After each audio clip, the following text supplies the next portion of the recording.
El término de la aguja hipodérmica fue utilizado por primera vez por Laswell, aunque Katz y Laserfields también formalizaron la noción de la teoris hipodérmica. La aguja hipodérmica dice que ciertos estímulos llegan a través de los medios a las masas y que estos tienen razones similares. De Fleur, en 1976, dijo que ciertos estímulos hábilmente elaborados llegarían a través de los medios a cada uno de los miembros individuales de la sociedad de las masas y que cada uno de ellos percibiría lo mismo de modo que sus iguales y que ello provocaría en todo una respuesta más o menos uniforme. La teoría también dice que los mensajes están diseñados y se distribuyen de modo sistemático y a gran escala. Esto provocará una respuesta masiva. Hay un contacto directo entre el emisor y el receptor. Los receptores son considerados como homogéneos. Esto significa que se espera que haya una respuesta igual o parecida y hay muy altas probabilidades de que el resultado sea el esperado. Un ejemplo de la aguja hipodérmica es la transmisión que se hizo el 30 de octubre de 1938 de la Guerra de los Mundos. Esta fue hecha por Orson Welles, en donde, en una forma grabada en el radio, hizo una descripción muy realista sobre una invasión ficticia marciánica en la Tierra, que amenazaba a toda la civilización. Este programa fue escuchado aproximadamente por 6 millones de personas, y cuando se les preguntó a las personas que si creían que la transmisión había sido una dramatización o una información real, el 28% admitió haber aceptado la transmisión como un noticiero. También el 70% de los que creyeron que estaban escuchando noticias se asustaron. Las reacciones que llegaron a pasar fueron que las personas entraron en pánico. Corrieron hacia las montañas a refugiarse, buscaron a sus familias, lloraron, rezaron. Había personas que afirmaron haber visto marcianos. Gracias a esto se planteó una nueva definición de un realismo excepcional que tiene la comunicación, y esto se debe gracias a la ciega confianza que tienen las masas en las comunicaciones provenientes de los medios oficiales, los locutores que tienen prestigio y los expertos que respaldan lo que se relataba. Las descripciones eran muy detalladas de los incidentes específicos y que supuestamente se estaban generando. Había una capacidad de influencia casi ilimitada durante esta época. Albert Cantrill era un teórico prominente de la época que, a partir de la transmisión de Orson Welles, hizo un libro que se llamaba La invasión desde Marte. En este intentaba explicar la recepción tan exacerbada que tuvo la audiencia al escuchar que el mundo se iba a acabar. Cantrill dividió a la audiencia en las personas que al escuchar la transmisión habían checado que los datos fueran reales, y gracias a esto concluyeron que la transmisión era ficticia.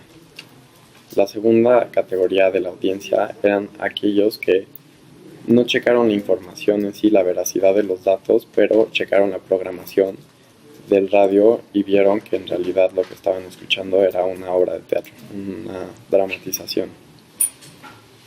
El tercer grupo era las personas que compararon la programación con otra información, comprobaron su veracidad, pero por ciertas razones siguieron creyendo que era auténtico.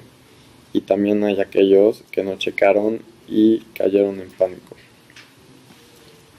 Gracias a esto, Cantrill desarrolló el concepto de la capacidad crítica, que esto lo describe como el poder de reflexionar sobre los mensajes que estamos recibiendo y que pueden ser verdad o no. Un ejemplo de esto son como los niños, que no imitan muchas veces el lenguaje. Los niños no saben diferenciar el lenguaje que se utiliza en la televisión, como por ejemplo los Teletubbies que hablan como tontos y los niños no saben diferenciar que eso no está bien, que esa no es la forma de hablar correcta. La capacidad crítica, bueno, es la capacidad de valorar los estímulos y comprender sus características inherentes. También se encontró, gracias a un estudio, que los individuos con la mayor capacidad crítica eran aquellos que tenían niveles de educación alto, niveles de información alto y que además no se encontraban en el momento abrumados por la situación económica ni las condiciones sociales que pertenecían en esa época, que fue la crisis económica de 1929. Encontró también que entre las personas eran más pobres y estaban más agobiados por su inseguridad económica, era más frecuente la creencia de que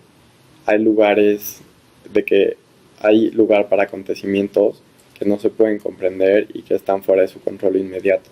Esto lo dijo Adamo en 1936. Hay otros elementos como el nivel de instrucción formal de las personas y la estabilidad de la posición económica que funcionan como variables y que explican las relaciones diferenciales de la demostración de pánico, o también en el grado de dificultad para el reconocimiento de la naturaleza de la ficción del programa. El clima general es la época en la que se estaba viviendo en ese momento, las características que tenía la época, que estamos hablando de un Estados Unidos que recientemente había pasado por una crisis económica muy fuerte y que acababa de pasar la Segunda Guerra Mundial. Entonces, el clima general era caracterizado no solo por una prolongada inquietud económica que había alimentado los sentimientos de inseguridad en muchos ciudadanos, sino que también la experiencia de una guerra que había dejado a muchas personas en un estado de aturdimiento y por lo tanto no comprendían por qué eso los había afectado a ellos personalmente y a su país. Y gracias a estos sentimientos que tenían fue por lo que fue más fácil aceptar la transmisión como verídica.